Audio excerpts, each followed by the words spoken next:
ये दुनिया 4 दिन भी जीने लायक ना बचेगी। एक बात बताओ, एक 90 साल का बूढ़ा खाट पर लेटा है,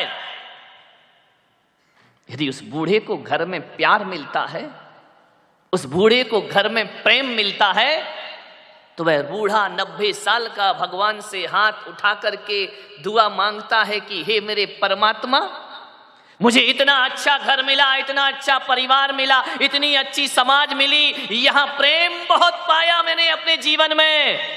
हे प्रभु, तेरे से विनती है कि कुछ दिनों का जीवन और दे दे, तो इस स्वर्ग सा जीवन में जीते जी सकूं।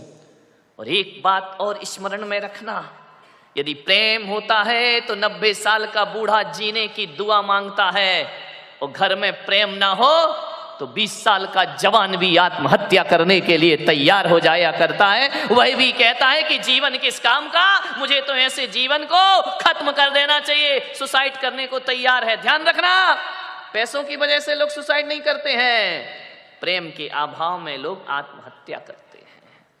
नरक होता है वो घर जहां पर प्रेम नहीं होता है, बोलचाल नहीं होती है।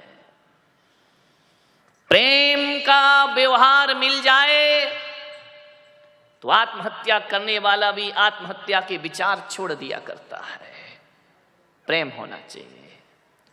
प्राणियों के संबंधों को जोड़ने वाली, आंतरिक संबंधों को जोड़ने वाली कोई कड़ी है तो प्रेम हुआ करता है जीवन में।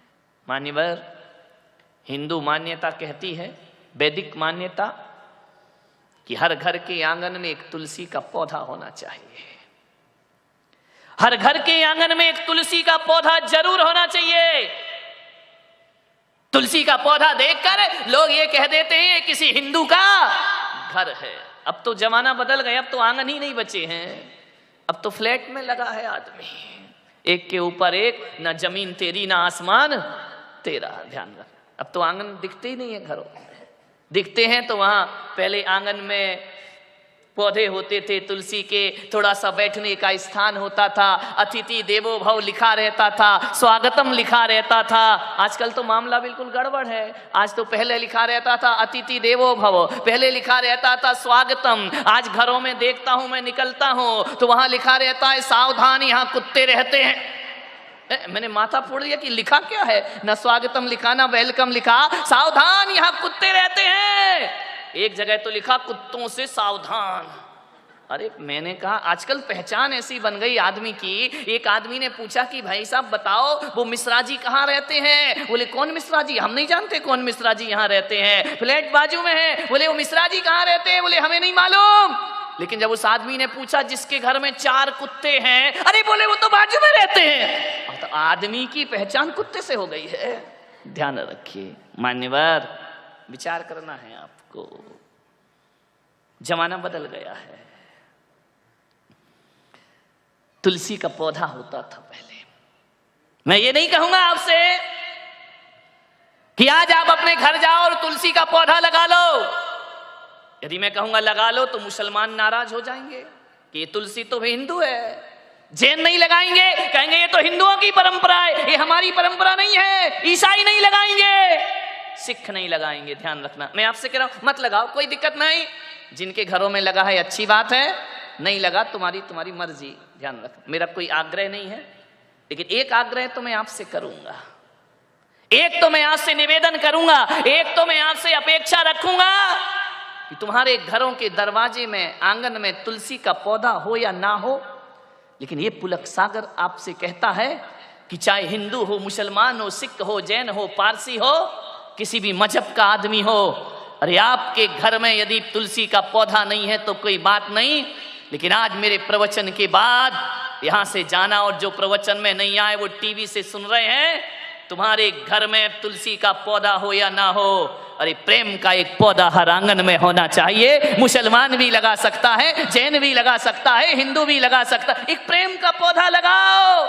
और प्रेम के पौधे में कहा जाता है कि तुलसी के पौधे में यदि जल ना चढ़ाओ तो तुलसी का पौधा सूख जाया करता है। और प्रेम के पौधे में समर्पण का जल चढ़ाओ, तुम्हारा जीवन आनंद में परिवर्तित हो जाए। समर्पण का थोड़ा सा समर्पण, थोड़ी सी समझदारी, नासमझियों से प्रेम के पौधे मुरझा जाया करते हैं। थोड़ी सी नासमझी के तो झगड़े हैं। समझदारी रखिए, घर में आनंद ही आनंद बरसेगा। मान्यवर विचार करना। मुसलमान इंतजार करता है कि ईद कब आएगी, कब गले मिलेंगे। हिंदू इंतजार करता है कि दिवाली आए तो हम गले मिलें, और जैन इंतजार करता है संवत्सरी आए, क्षमावाणी आए तो हम लोगों के गले मिलें। ध्यान रखिए मान्यवर, मैं आपसे कहता हूं, क्यों साल में एक दिन का इंतजार करते हो? अभी अपनी चारों समाज लगी है ना, श्वेतांबरों की क्षमावाणी अलग आएगी, संवत्सरी स्थानक वालों की अलग आएगी, दिगंबरों की अलग आएगी। मैं आपसे निवेदन करना चाहता हूं, पूरी यहाँ की जितने भी लोग यहाँ पर बैठे हुए हैं, क्यों इन चीजों के लिए तुमने एक दिन चुन रखा है? मैं तो कहता हूं, रोज सुबह उठकर गले मिलो, तुम्हारे घर में रोज ईद हो जाएगी। रोज दोपहर को गले मिलो, तुम्हारे घर में रोज दिवाली हो जाएगी। रोज शाम को गले मिलो, तुम्हारे घर में संवत्सरी और क्षमावाणी रोज हो जाए। एक दिन क्यों? अच्छे कामों के लिए एक दिन, लड़ने झगड़ने के लिए 365 दिन। विचार करिए, प्रेम के लिए एक दिन का इंतजार क्यों करते हो? रोज दिवाली मनाओ, रोज होली मनाओ, रोज क्षमावाणी मनाओ, रोज ईद मनाओ। मेरे भाई, गले तो मिलना है लोगों के हमें।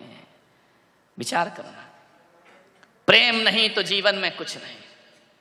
ये मैं ही नहीं कह रहा हूं, इतिहास को उठा के देखो, महापुरुषों ने भी कहा है। कबीर जैसा ज्ञानी कहता है कि पोथी पढ़ पढ़ जग मरा और पंडित भया न कोई, ढाई आखर प्रेम का पढ़े सु पंडित होय। रहीम कहते हैं, ध्यान रखना, रहीम जैसे कवि ने कहा है, रहीम जैसे संत पुरुष ने कहा है कि रहीमन धागा प्रेम का मत दीजो चटकाए, तोड़े से फिर ना जुड़े, जुड़े तो गांठ। रहीम ने कहा हीरे मोती की माला टूट जाए तो कोई बात नहीं है, लेकिन प्रेम का नाजुक धागा कभी टूटना नहीं चाहिए। ध्यान रखना। मीरा ने कहा एरी में तो प्रेम दीवानी, मेरो दर्द न जाने कोई। ध्यान रखना। जीसस ने कहा लव इज गॉड, प्रेम ही परमात्मा है। महात्मा बुद्ध ने कहा प्रार्थना ही परमात्मा है, और भगवान महावीर ने कहा वात्सल्य ही परमात्मा है। वात्सल्य से बड़ा दुनिया में कोई परमात्मा, सबके अर्थ एक ही है। चाहे वात्सल्य बोलो, चाहे प्रेम बोलो, चाहे करुणा बोलो, चाहे प्रार्थना बोलो, चाहे मोहब्बत बोलो, अर्थ सबके एक ही हैं। ध्यान रखना। सबने शब्दों को थोड़ा अलग अलग चुना है, और मैं तो आपसे इतना ही निवेदन करता हूं कि जीवन में कुछ करो या ना करो, 3 महापुरुषों की शिक्षाएं मान लो, तुम्हारे घर को स्वर्ग बनने में ज्यादा देर नहीं लगेगी। 3 महापुरुष, भगवान महावीर, महात्मा बुद्ध और जीसस। ध्यान रखना, ये 3 महापुरुष, इन्होंने जो संदेश दिए हैं।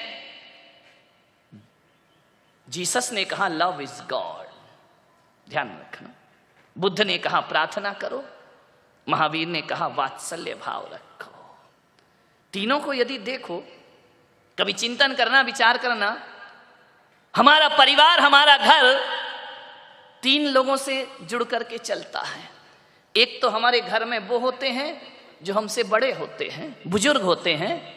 एक हमारे घर में वो हैं जो हमसे बड़े हैं, बुजुर्ग हैं। दूसरे वो हैं जो हम उम्र के हुआ करते हैं, और तीसरे वो होते हैं जो हमसे छोटे हुआ करते हैं। जिंदगी इन 3 के अलावा चौथी के पास तो जाती नहीं। या तो हमारा जीवन का संबंध अपने से बड़ों से बनेगा, या बराबर वालों से बनेगा, या अपने से छोटों से बनेगा। तीनों महापुरुष, ध्यान रखना। प्रार्थना का संबंध जो बुद्ध ने दिया है, प्रार्थना का संबंध अपने बड़ों के बीच में रखना चाहिए। प्रार्थना जब भी होती है, छोटे और बड़ों के बीच का रिलेशन बनाती है। प्रार्थना बड़ों से की जाती है, प्रेम हम उम्र वालों से की जाती है। घर में बुजुर्ग हैं, दादा दादी हैं, उनसे प्रार्थना के संबंध रखो, रिक्वेस्ट करो। ध्यान रखना, कोई भी बात कराना है, और अपने से जो हम उम्र हैं उनसे प्रेम का संबंध रखो, वहां जीसस खड़े दिखाई देंगे। और अपने से छोटों के प्रति वात्सल्य रखो, वहां भगवान महावीर खड़े। 3 लोग, ध्यान रखना, 3 संदेश। मैंने एक दिन सोचा कि भगवान महावीर ने अलग से शब्द क्यों लिया। ये वात्सल्य शब्द जैनियों का है, ध्यान रखना। भगवान महावीर ने कहा वात्सल्य अंग सजा जो ध्यावे सो तीर्थंकर पद। वात्सल्य अंग जो धारण करता है वो तीर्थंकर पद को प्राप्त कर लिया करता है। मैंने कहा महावीर ने प्रेम को क्यों नहीं चुना। जैन दर्शन में प्रेम शब्द नहीं है। किसी भी आगम को उठा के देखो, वहां अहिंसा शब्द तो मिलेगा, वहां वात्सल्य शब्द तो मिलेगा, प्रेम नहीं मिलेगा। प्रेम तो जीसस के पास है। मैंने सोचा, मैंने अपने भगवान महावीर से पूछा कि भगवान आपने प्रेम शब्द क्यों नहीं चुना। महावीर ने कहा नहीं, यदि मैं प्रेम शब्द को चुनूंगा तो ये जो पीढ़ी है ना 21वीं सदी की, ये वासना को प्रेम समझ बैठेगी। ये समझेगी कि जो वासना है वही परमात्मा है। नहीं, महावीर थोड़े दूरदृष्टि थे। उन्होंने कहा वासना नहीं है तो प्रेम ही। लेकिन महावीर ने कहा वासना रहित प्रेम करो, मोह विहीन प्रेम करो। महावीर के दर्शन, महावीर के सूत्र समझिए।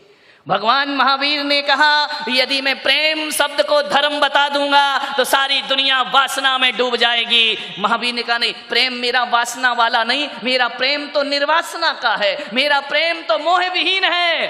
कैसा प्रेम करें? तो भगवान महावीर ने हमें उदाहरण दिया, गाय और बछड़े की तरह प्रेम करो। मैंने कहा मां भगवान, इंसान को समझाने के लिए जानवर का उदाहरण क्यों दे रहे हो? ये तो इंसान है ना, कैसा प्रेम करें? बोले गाय बछड़े की तरह। बाहरी आदमी की जिंदगी अब तुझे समझाने के लिए महापुरुषों को पशुओं के उदाहरण देना पड़ते हैं, जानवरों के उदाहरण देना पड़ते। कितना स्तर गिर गया इस आदमी का। मान्यवर, आज तक किसी पशु को इंसान का उदाहरण नहीं दिया गया होगा, लेकिन हर इंसान को पशु का उदाहरण। मैंने कहा भगवान, इंसान का उदाहरण क्यों नहीं दे रहे हो? आप ये बोल दो ना कि माँ बेटे की तरह प्रेम करो। महावीर ने कहा नहीं, गाय बछड़े की तरह प्रेम करो। मैं चिंतन कर रहा था, सोच रहा था गाय बछड़ा क्यों लिया, माँ बेटा क्यों नहीं बोला?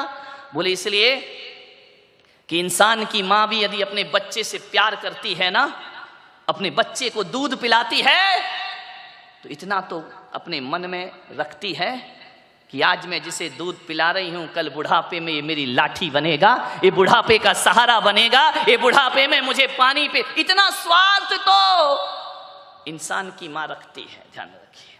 लेकिन मेरे भाई, इंसान की मां ने बुढ़ापे का सहारा तो समझा, लेकिन किसी गाय ने अपने बछड़े को बुढ़ापे का सहारा नहीं समझा।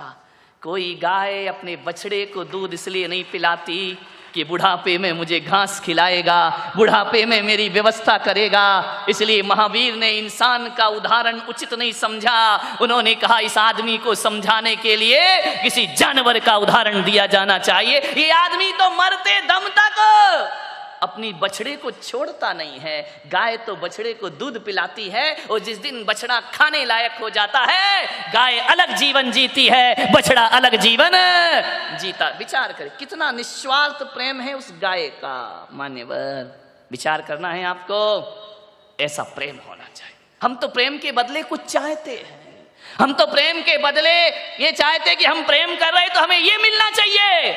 एक सास सोचती है कि बहू से प्रेम करूं तो बहू मुझे इज्जत दे, बहू मुझे अच्छे से रखे ना। मेरे भाई ध्यान रखिए, एक बात याद रखना, प्रेम मांगने की चीज नहीं होती है। आज सब जगह यही झगड़े हैं। पति कहता है कि पत्नी मुझे प्रेम नहीं करती, और पत्नी कहती है कि पति मुझे प्रेम नहीं करता है। अब विचार मामला तो इतना गड़बड़ है, आप एक दूसरे से प्रेम की अपेक्षा रखते हैं। पति कहता पत्नी प्रेम करे, पत्नी कहती पति प्रेम करे। एक बात याद रखना, प्रेम मांगने से नहीं मिलता। ऐसा लगता है जब पति पत्नी से प्रेम मांगता है, पत्नी पति से प्रेम मांगती है, तो ऐसा लगता है जैसे दो भिखारी कटोरा लेके खड़े हों, तू मुझे दे दे और मैं तुझे दे दूं। नहीं मेरे भाई, भिखारियों से क्या मिलेगा भिखारी को, ध्यान रखना। मान्यवर, एक दूसरे से प्रेम की याचना मत करो। मैं पुलक सागर तो कहता हूं बड़े अनुभव के साथ कि प्रेम लुटाने, प्रेम मांगने से कभी नहीं मिलता है, प्रेम लुटाने से मिला करता है। जितना लुटाओगे उतना प्रेम लौटकर वापिस, जो जहां है ही नहीं वो कैसे देगा? पत्नी पति से प्रेम मांग रही, इसका मतलब उसके पास प्रेम नहीं है। और पति पत्नी से मांग रहा है तो इसका मतलब पति के पास भी, दोनों ही भिखारी हैं, ये क्या प्रेम देंगे? जो जहां है ही नहीं वहां मिल ही नहीं सकता है। मान्यवर, एक मुल्ला नसरुद्दीन था, वो पूना से ही चला। पूना की बात करो ना यार, अब बाहर वालों को कब तक लपेटेंगे। पूना से चला, उसका दिमाग हुआ कि मैं ताजमहल देख करके आऊं। दिमाग देखो, लोगों ने कहा देख तू संभल के जाना, आगरे में ताजमहल है। बोले अरे इतना मालूम नहीं है कि मुझे आगरे में ताजमहल है, सब आता है मुझे। बोले आता है तो जा, हम क्या करें। पहली बार गया था, पूना से चला, बंबई स्टेशन पे पहुंचा। बहुत पुराने जमाने की बात है, स्टेशन पर ट्रेन खड़ी हुई, किसी ने रेडियो ऑन किया, ये आकाशवाणी का आगरा केंद्र है। अब पढ़ा लिखा तो था नहीं, गंवारिया, क्या करे। उसने कहा अरे आगरा आ गया, बीटी स्टेशन पे उतर गया। अब जैसे ही उतरा तो प्लेटफार्म से बाहर आया, उसने रिक्शे वाले को कहा, टैक्सी वाले को, कि भाई साहब मुझे ताजमहल तक छोड़ देना। बंबई वाले ने देखा ये क्या मामला है, बोले ताजमहल तक? हाँ। तो बंबई का वो टैक्सी वाला भी बड़ा होशियार था, उसने कहा यार चलो मुर्गा फंसा। उसने बिठाया, पूरी गुलालवाड़ी और बुलेश्वर के चक्कर लगाए और ले जाके गेट भी ऑफ इंडिया पे छोड़ दिया। अरे बोले मुझे तो ताजमहल देखना है। बोले बस यहां से पतली गली है, वहां टैक्सी नहीं जा सकती, वहां मुड़ जा, बस 4 कदम चलेगा और ताजमहल आ जाएगा। उसने कहा ठीक है, पैसा दिया, गली में मुड़ा। कहते सुबह से शाम घूमा, मुंबई में कहां का ताजमहल रखा है। जिससे पूछे कि भाई साहब ताजमहल कहां है, वो कहे पागल है पागल। अरे तो बोले क्या करे, आगे बढ़ रहा था, इतने में मुल्ला को खट्टर काका मिल गए। अरे उसने कहा और काका तुम यहाँ कैसे? बोले मुल्ला तुम यहाँ कैसे? बोले यार सुबह से ताजमहल ढूंढ रहा हूं, अभी तक नहीं मिला है, तुम कैसे आए यहाँ पर? बोले पागल, तू ताजमहल ढूंढ रहा है, मैं 2 दिन से कुतुब मीनार ढूंढ रहा हूं। आदमी का दिमाग तो देखो, एक ढूंढ रहा है ताजमहल, एक ढूंढ रहा है कुतुब मीनार, बैठे मुंबई में। ध्यान रखे मान्यवर, जो जहां है वो वहां कभी प्राप्त, जो जहां है ही नहीं वो कैसे प्राप्त होगा। तुम दूसरों से प्यार मांगते हो, अरे किसी के पास प्यार नहीं है। प्यार का खजाना तो अपने पास हुआ करता है, जितना लुटाते जाओगे उतना प्यार लौट लौट करके वापिस आता जाएगा। प्यार। एक लड़का था, उसकी मम्मी ने एक चांटा मारा, बच्चा रोते रोते घर से भाग गया। और जैसे ही भागा एक खंडर के पास पहुंचा जंगल में, बच्चे ने आवाज लगाई कि कोई मुझे प्यार नहीं करता है। खंडर से आवाज टकराई, लौट कर आई, कोई मुझे प्यार नहीं करता है। बच्चे ने कहा आई हेट यू। खंडर से आवाज लौटी, आई हेट यू। अपनी ही आवाज लौट करके वापस आई। बच्चे ने कहा अच्छा, ये जंगल भी मुझे प्यार नहीं करता, ये जंगल भी मुझे नफरत करता है। वह रोता